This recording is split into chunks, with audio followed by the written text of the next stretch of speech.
The Zohar is the foundational work in the literature of Jewish mystical thought known as Kabbalah. It is a group of books including commentary on the mystical aspects of the Torah and scriptural interpretations, as well as material on mysticism, mythical cosmogony, and mystical psychology. The Zohar contains discussions of the nature of God, the origin and structure of the universe, the nature of souls, redemption, the relationship of ego to darkness and true self, 2. The light of God, and the relationship between the universal energy and man. Its scriptural exegesis can be considered an esoteric form of the rabbinic literature known as Midrash, which elaborates on the Torah. The Zohar is mostly written in what has been described as an exalted, eccentric style of Aramaic. Aramaic, the day-to-day language of Israel in the Second Temple period, was the original language of large sections of the biblical books of Daniel and Ezra, and is the main language of the Talmud.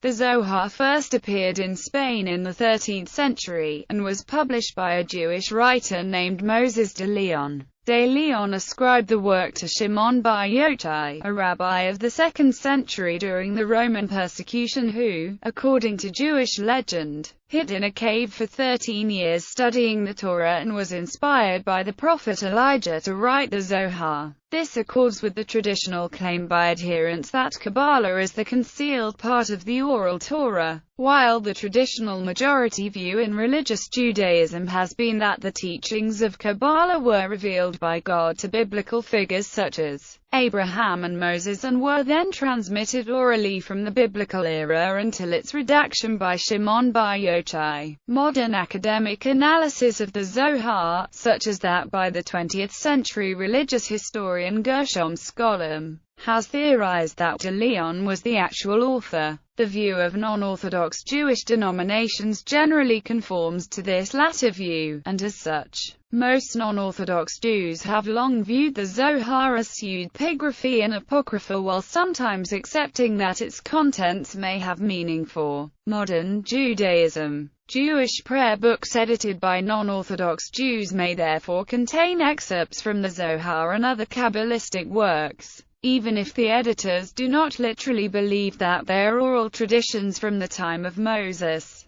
There are people of religions besides Judaism, or even those without religious affiliation, who delve in the Zohar out of curiosity, or as a technology for people who are seeking meaningful and practical answers about the meaning of their lives, the purpose of creation and existence, and their relationships with the laws of nature, and so forth. However, from the perspective of traditional rabbinic Judaism, and by the Zohar's own statements, the purpose of the Zohar is to help the Jewish people through and out of the exile, and to infuse the Torah and mitzvot with the wisdom of Kabbalah for its Jewish readers. Etymology. In the Bible, the word Zohar appears in the vision of Ezekiel chapter 8 verse 2 and is usually translated as meaning radiance or light. It appears again in Daniel chapter 12 verse 3, the wise ones will shine like the radiance of the firmament.